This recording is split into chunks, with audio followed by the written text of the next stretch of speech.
Right, so we will start with our meditation. Please come to a resting position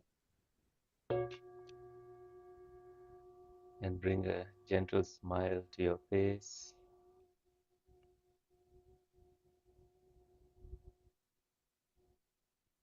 Begin by letting go of any worries from today.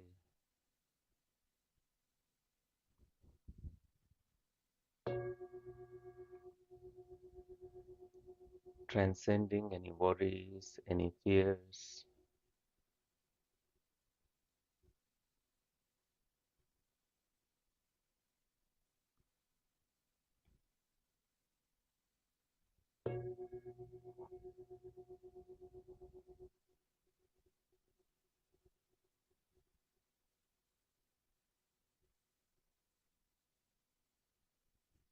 Notice any tension, any tightness anywhere in your body.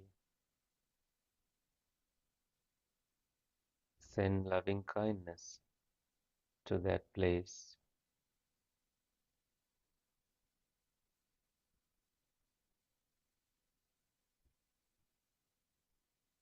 You will also notice that your body is desiring some rest. So you give that resting position to your body.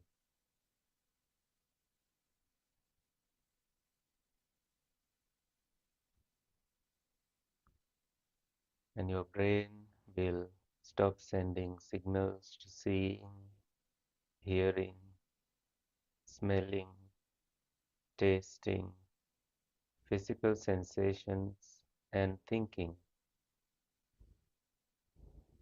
in a way that they won't disturb your peaceful mind.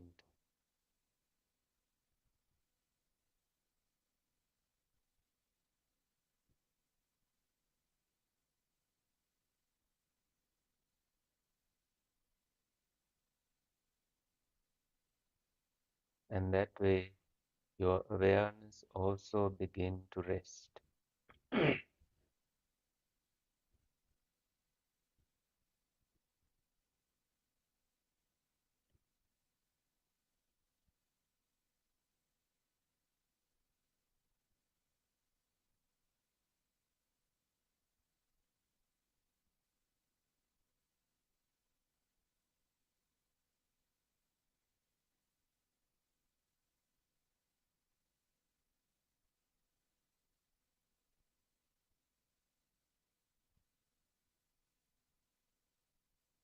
We will stick with the theme of loving kindness that we will discuss today. So let us also cultivate loving kindness in the next couple of minutes. Let us begin by bringing a wholesome feeling to your heart, feeling that you can share, a feeling such as feeling loved because of a child, because of an achievement that is wholesome, and you feel it in your as a warm feeling, glowing feeling in your heart.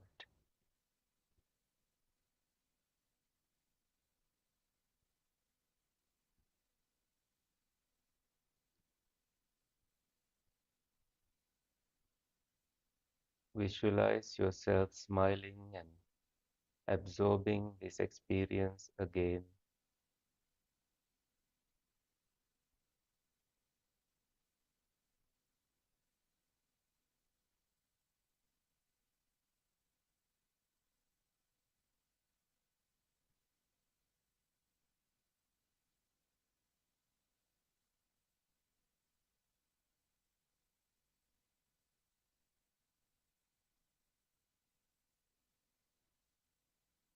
And now you want to share this feeling with your best friend.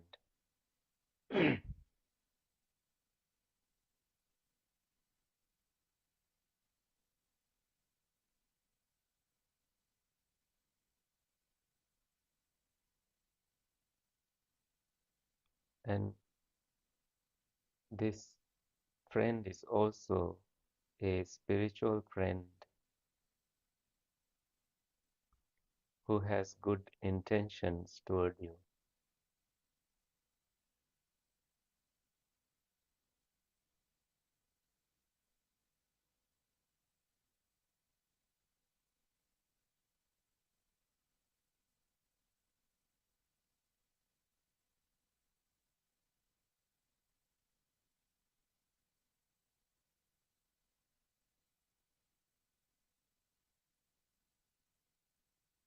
Please share this happy feeling with your spiritual friend and try to visualize them smiling and happy at the moment. No matter what they are going through in their lives, you wish them happiness and you visualize them in your mind, happy, joyful, smiling.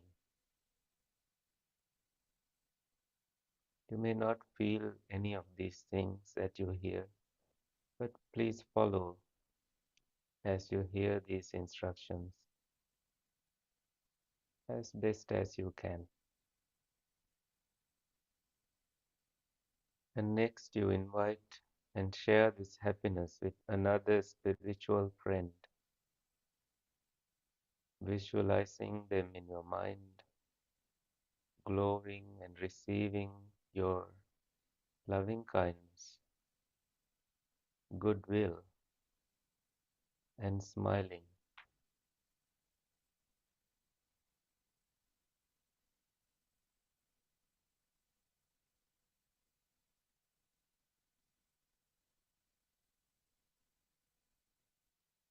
And now, a third spiritual friend.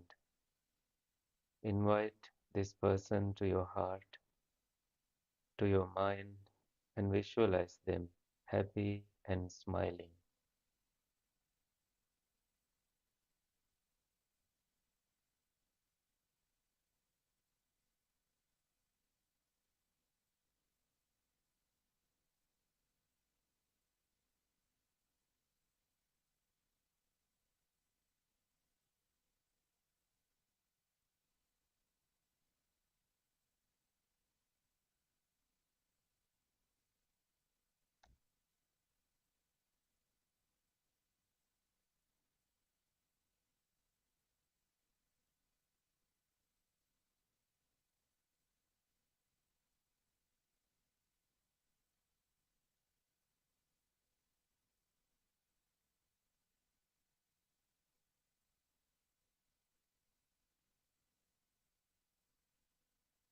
And now, a fourth spiritual friend. Visualize them happy and smiling in your heart, in your mind. You share your happiness so generously, freely with this spiritual friend.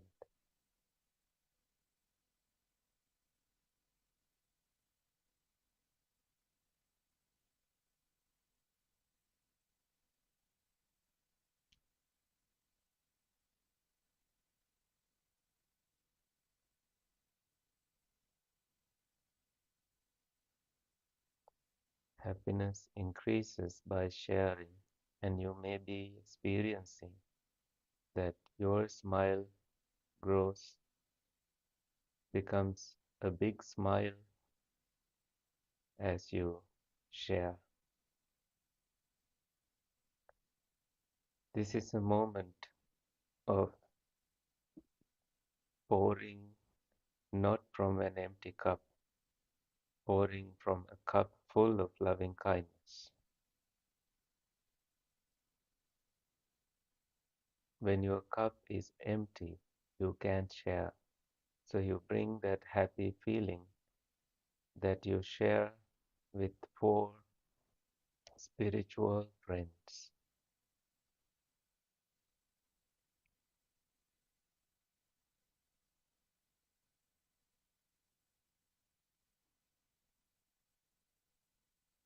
And any time during this meditation, remember to change your posture whenever your body asks you to, so you are included in the practice of loving kindness, and there is no room for any physical pain to arise.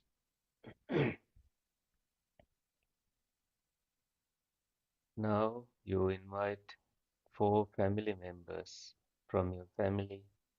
Visualize them one by one, happy and smiling, and that you are sharing your happiness, good moment mentally with them.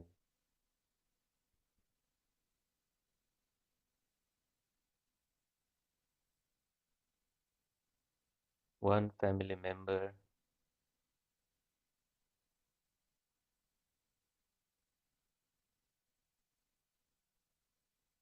the second family member,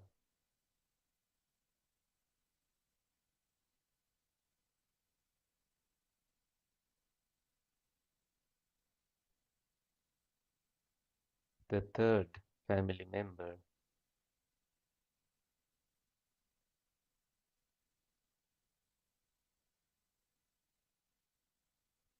and the fourth family member.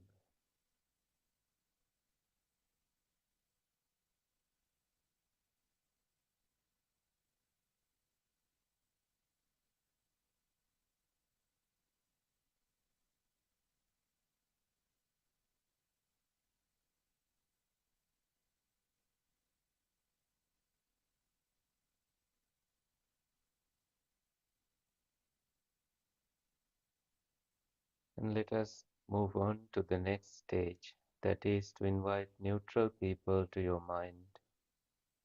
The garbage collector, mailman, the bus conductor, the train conductor, pilot. They don't know so much about you and you don't know so much about them. But visualize an image of them smiling, happy, and you are sending loving and kind energy towards them.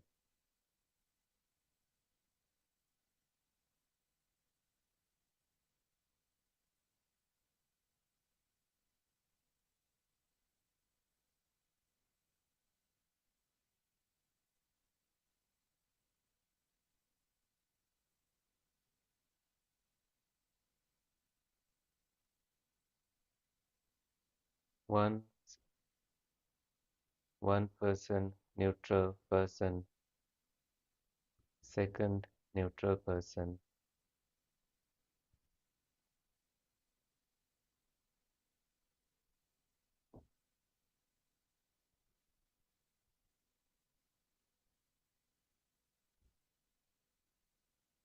third, neutral person,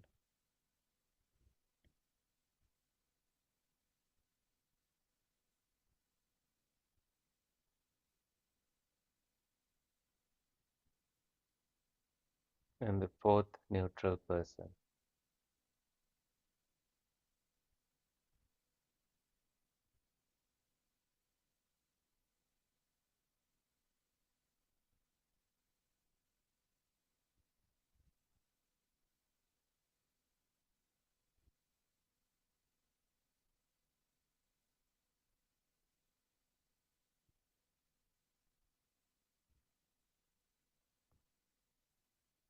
And now choose 4 people who are difficult individuals in your life at the moment.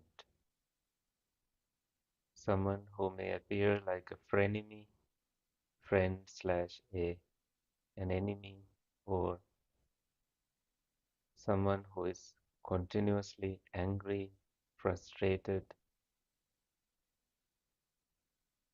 either from the workplace or in your day-to-day life,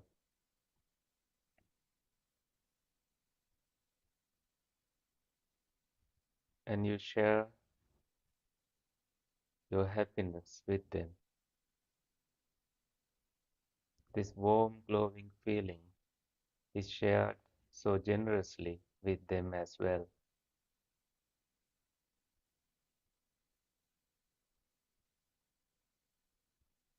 Imagine, visualize them smiling and happy. 1, 2, 3, 4 individuals,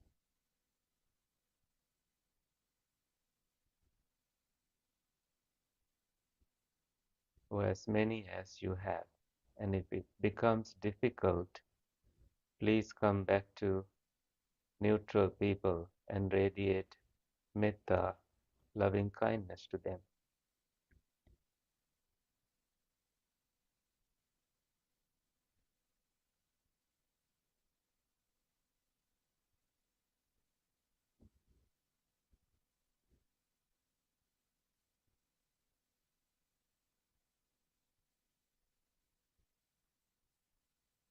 If you are a difficult person yourself, you may be needing loving kindness. Share it so generously with yourself as well.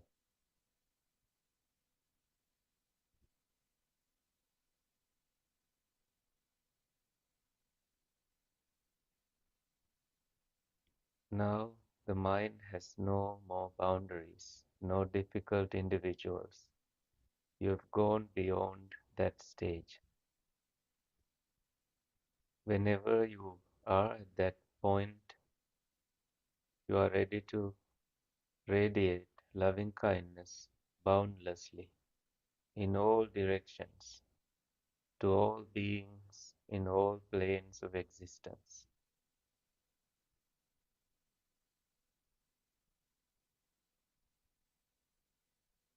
Any person out there deserves your loving kindness. Animals, those beings in woeful planes, deities in heavenly planes of existence, beings in front of you, behind you, on your left hand side, on your right hand side, above and below, all beings in all directions. Imagine any individual that comes to your mind as happy, smiling, joyful person. At least that is how you want to see them at the moment. Now you are free from holding any grudge against anyone.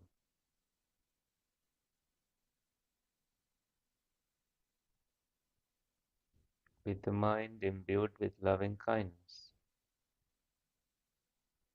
you send it wherever it is needed.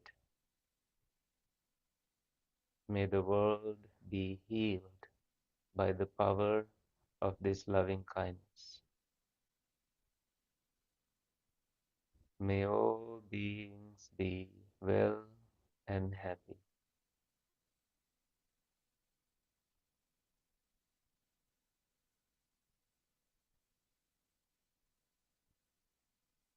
Sabbe satta bhavantu sukhitata. May all beings be well and happy.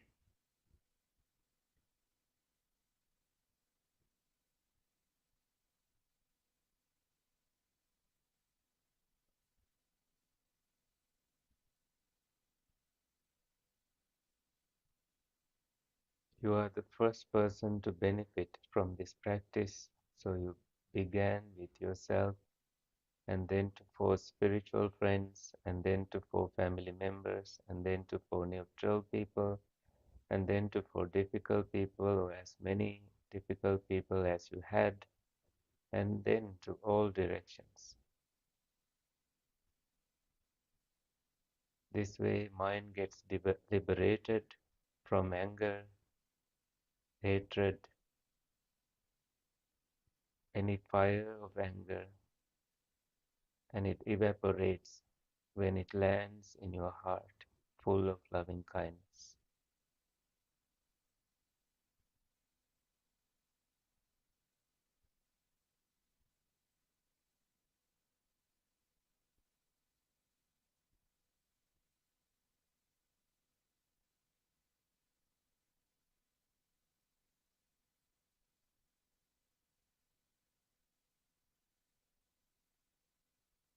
Please remain radiating loving kindness in every direction to any individual that comes to your heart. Give them generously the gift of loving kindness that you now have. Visualize them smiling and happy, free from troubles, free from diseases,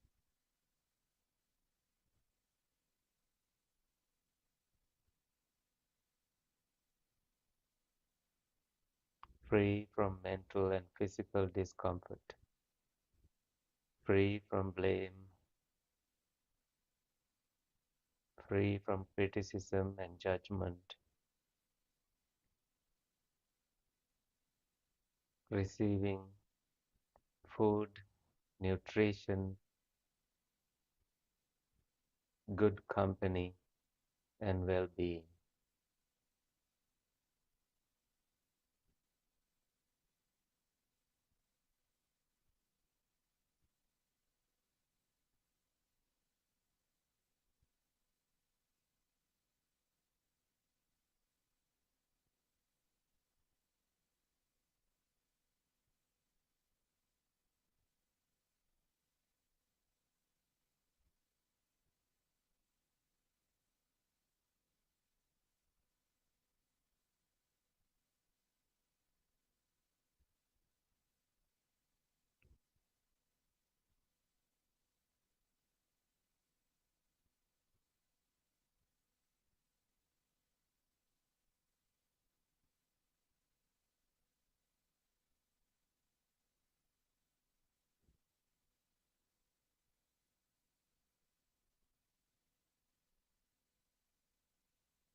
May you choose loving kindness in all that you do.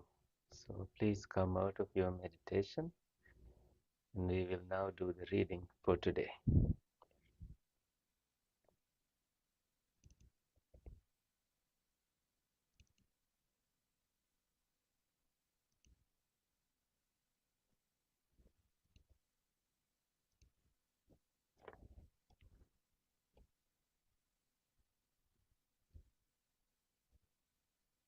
So this is a reading from the middle length discourses of the Buddha, and I invite you to read it together with me.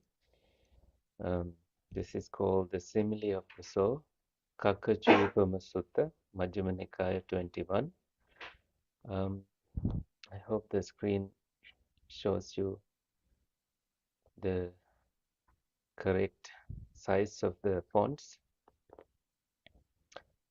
and when you are reading, I think those who are reading on Zoom may have to keep themselves muted, but those who are in the room can read with me, and I like to hear your voice as we read.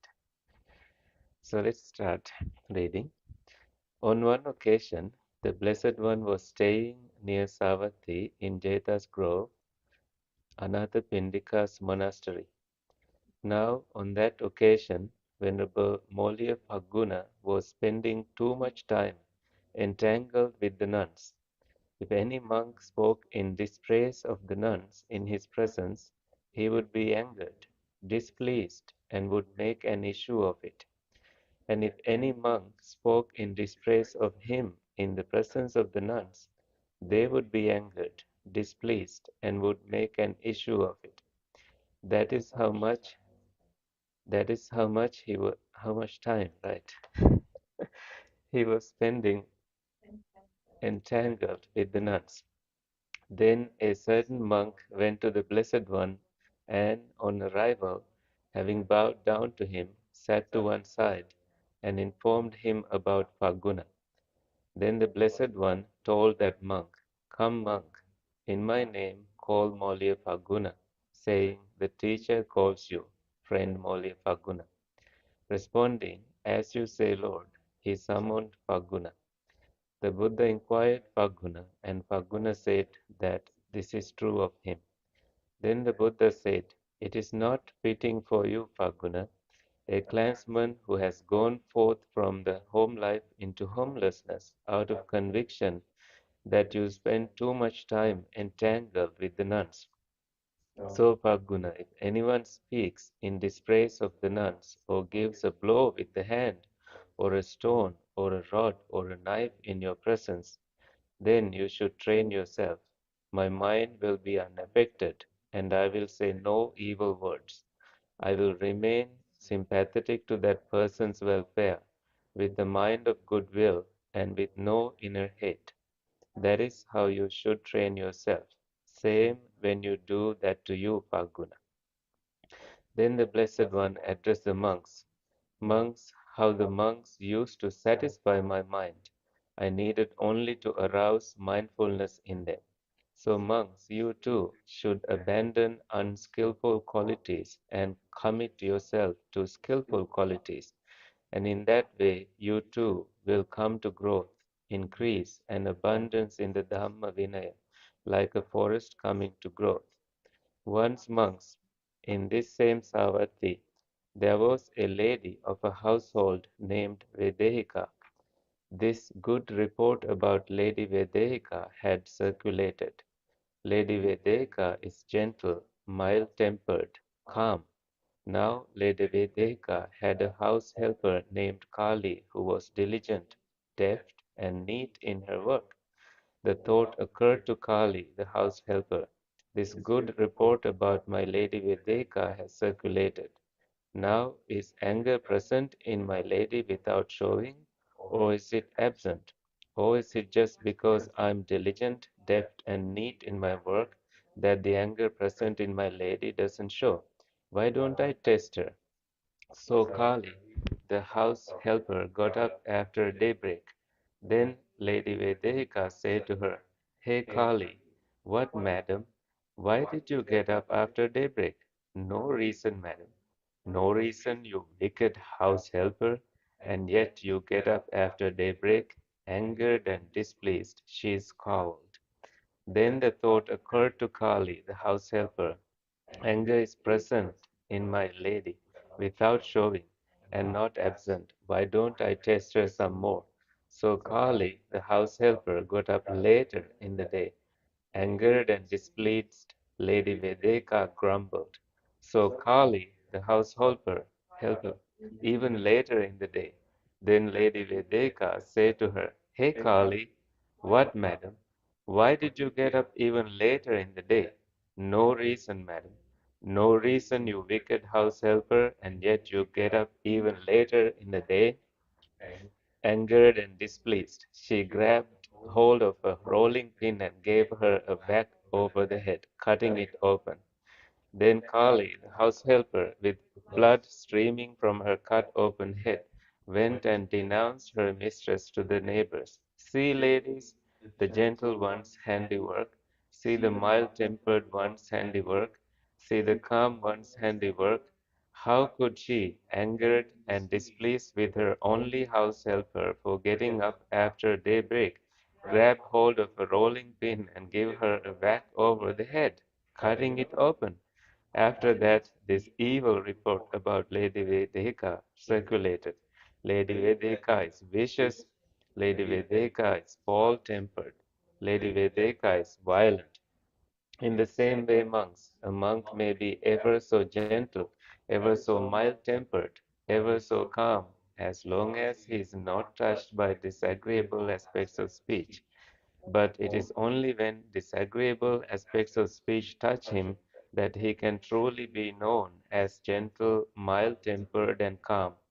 Monks, there are these five aspects of speech by which others may address you: timely or untimely, true or false, affectionate or harsh, beneficial or unbeneficial, with a mind of goodwill or with inner hate. In any event, you should train yourselves.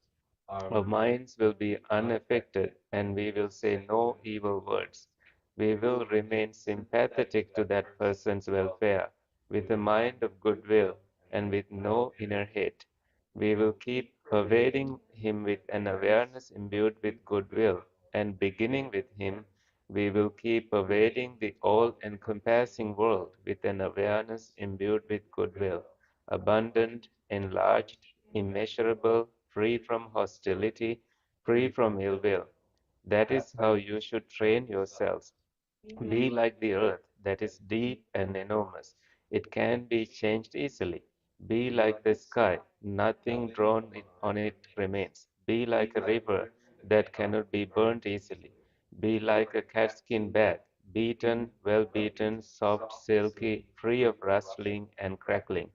Monks, even if bandits were to carve you up savagely, limb by limb, with a two-handled saw, he among you who let his heart get angered, even at that, would not be doing my bidding, even when you should train yourselves. Our minds will be unaffected, and we will say no evil words. Monks, if you attend constantly to this admonition on the simile of the soul, do you see any aspects of speech, slight or gross, that you could not endure? No, Lord. Then attend constantly to this admonition on the simile of the soul. That will be for your long-term welfare and happiness. That is what the Blessed One said. Gratified, the monks delighted in the Blessed One's words. So I have combined this with one of verse of the Dhammapada. Let's read the English of it, and then I will read the Pali. That person who is capable of curbing sudden anger is like the expert charioteer who restrains a chariot rushing out of control. That person I describe as a true charioteer. The other type of charioteer is a mere holder of the reins. Yove uppatitang kodhang rathang bhantang vadharaye tamahang sarathing brumi rasmikaho itaro jano. So, what do you take from this reading? Any interesting piece?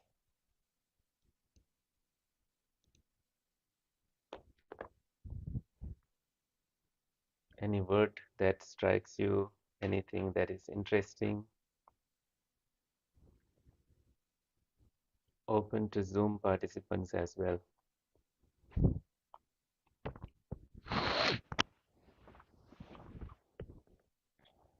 Yeah, there's a way of interpreting the advice as never to have the anger in the first place, never to have the foul temper. But I feel like if you, um, especially, I like the piece you combine it with at the end because I think it shows that anger can be there, but not letting it get the best of you is, Yeah, if anything, the more important. Meeting that with compassion rather than demanding of yourself that you never feel, whatever negative emotions show up in the first place. perfect. I'm glad you brought compassion to the discussion. I think in the reading there was one place compassion showed up. Let's go back to it and see. Um, see, we will remain sympathetic to that person's welfare. In one way, I interpret this as, a way of knowing that this person must be having some suffering in his life, and that is why he is behaving this way toward me. But I will remain sympathetic to that person's welfare with a mind of goodwill, um, and with no inner hate. I thought this is beautiful and is healing our hearts. Um, we will keep pervading him with an awareness imbued with goodwill and beginning with him because he needs it the most. We will keep pervading the all encompassing world with an awareness imbued with goodwill. So, with compassion, that is abundant, enlarged, immeasurable, free from hostility, free from ill will. So, it's not only about that person, it's about all beings who need loving kindness. So, thank you for bringing that. Anything else?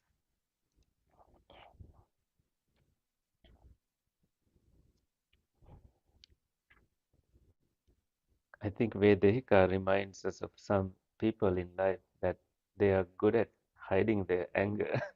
They don't show it unless, disagreeable situations occur in their lives. Yes, yes, Judy. Did you have? But I was I was a little trouble. I don't know what it meant to be entangled with the nuns. But I sort of understand the importance of solidarity with a group that has received less rights, less attention, less support. And so the standing in solidarity, the standing for justice is important. So I think what I take from it, though, is hopefully that is okay as long as one doesn't let the anger get the better of you. But I was a little troubled by the idea that I don't know what entanglement meant. It seemed negative. Um, so if maybe you could speak to that. So there was another monk. His name was Ananda, and he spent so much time giving teachings to nuns, but he did not show this behavior. So apparently, getting angry is a behavior not for monks, not for anyone, but I think the Buddha highlights it as a thing of lay people. It is for householders to behave that way, not for monks. I got that in the beginning of this reading. But I think supporting them, because I just came back from supporting uh, nuns ordination in California. So Mhm. I would want to do that, but that is to represent that minority. But if anyone says not to do it, I will not be angry with that person. He can have his own opinion. But of course, some monks called me and asked, do you really want to do this? And I wasn't unhappy. I was not angered. And I think this is a moment we can test our own practice. with the teachings, and are we truly practicing what we teach or what we hear from the teachings? So yes, representing them but without anger is also how I understand this piece. Thank you. Yeah. Nicole, were you trying to say something? Please unmute.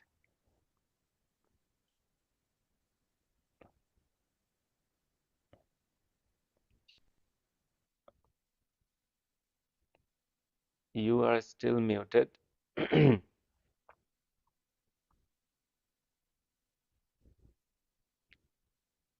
That is okay. We will wait for you. Anything from here?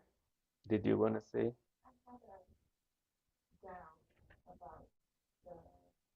Oh, is my is my microphone unmuted now? Yes, we can hear you. Okay. Let's Okay, sorry, I try. couldn't Yeah. figure it out. I had a question. Mm-hmm. Some so I'm curious about when they're talking about anger in the teaching, it Mm-hmm. seems like it's specific to the situation described, or that's my interpretation, and I'm wondering if that's correct or not, because um sometimes anger is an indication that you could be in a dangerous situation, and so it may be useful to have the response of anger, but then to take that initial arising within you and then navigate it with skillfulness so that you don't become consumed by anger. And I'm curious about the nuances of that, and yeah, like teasing out um, I what think, you understand and recommend about that. Yeah. yeah, great question, Nicole. I think when we face danger, we may express anger toward some people, um, but I think a person who has developed their mind according to these teachings and based on what I have read and understood from the stories from the Buddhist tradition, they are still encouraged to cultivate a mind imbued with loving kindness, even in those difficult situations, like the Mm. simile that you were um, looking at, simile of the soul, that this is a situation of danger. And I think this is an extreme example that the Buddha has taken. And there is a case of this um, Queen Samavati. She had a rival named Magandia, and Magandia set a whole house on fire with 500 servants in it, with Samavati. And she was foremost among those who cultivated loving kindness. So, loving kindness alone did not protect her, but what it did to her is that upon passing away, she appeared in a heavenly realm with all her helpers. So that is beneficial that way. If you are really deeply in danger and that you have nothing else to do, you can bring up that loving kindness in you. And that way, you may abandon your body, but your heart is in a great place, heavenly place. That is one way to look at it.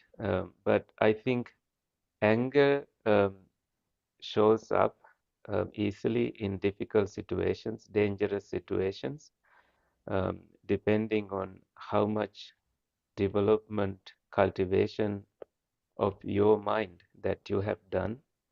I know in this world they talk about righteous anger, using anger for right causes, but I don't see Buddha getting angry like that, even in situations where there is so much injustice. And he is Mm. highly praised for this by his rivals, like from the Niganta traditions, for example, in Mahasacchaka Sutta, Majjhima Nikaya 36, toward the end of that discussion, Buddha was not angry when he was basically confronted with some rude questions. And that was an indication of his abandoning of anger completely. While other teachers, when um, confronted the same way, they got angry and displeased. And it showed that they had not developed their mind to that extent. So there is praise to the Buddha and to monks who have done this practice to that level. Mm. So that is something I would share. But please feel free to ask for clarifications, and I will be happy to answer. Yeah. Thank you. Are you done, Nicole? Oh, thank you so much. Yeah. Yes, I'm gonna think for now. Yeah. I might have more questions Sure. later. Sure. Yeah. Thank you. Shall we also begin with her because you had something to, and then I'll come back to you.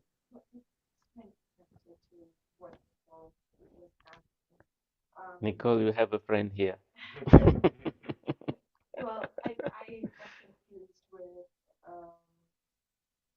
I guess, what is submission then in that situation of somebody of strong and somebody's actively harming you. What is the difference between self-defense? Yeah. I think I hear you. I would definitely defend myself as best as I can. I would defend my life.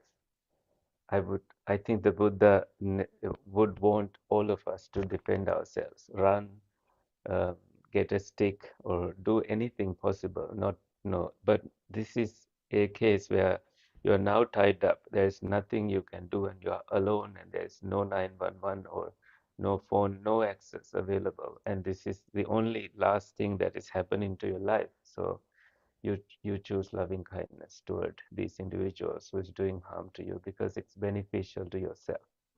So I think Nicole's, when I say you have a friend, please remind me your name. Nirmal has a similar question like yours, and so yes, defending ourselves. If it takes anger, I would do that. I think just to protect our own self, because we need to look at our intention here. Intention is to protect oneself. By living, we get more opportunities to practice loving kindness. So yes, over to you. Also connected to both these questions, I think the thing I'm a little confused by, or would love clarity on, is truly that the Buddha never would have experienced the emotion of anger at all, or is it that his intention would not be like tainted by that anger? This is a great question. I myself wonder Bante, about. can you repeat the question for those of us on Zoom? So he's asking if the Buddha was never affected by the emotion of anger, um, or what was the other part?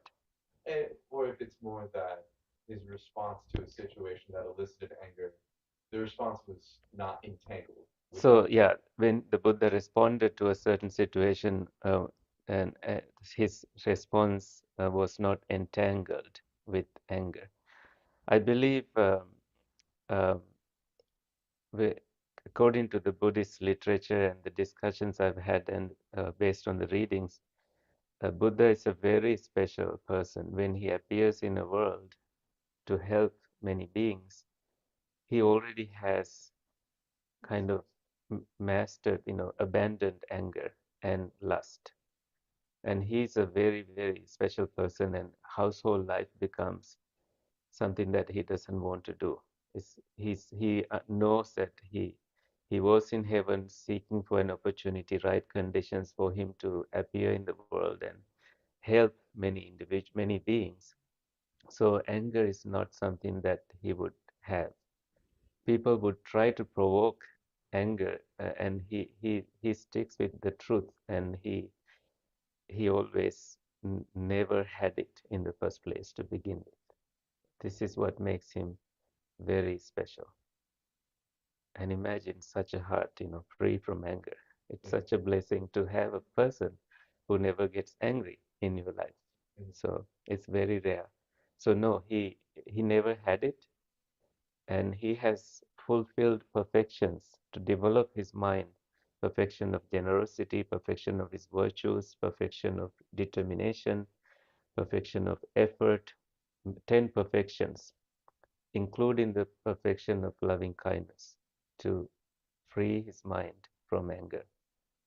And he always, always spoke more about loving kindness than mindfulness or anything, insight or anything else. Because he created 4 assembly of monks, and if they all started fighting, um, imagine what how bad that situation would be. So he encouraged monks and nuns and female lay devotees and male lay devotees to always cultivate loving kindness and compassion, altruistic joy and equanimity, boundlessly in all directions, all the time, keeping it like your vehicle, precious jewel in your heart, um, continuously visiting loving kindness, compassion, all the time.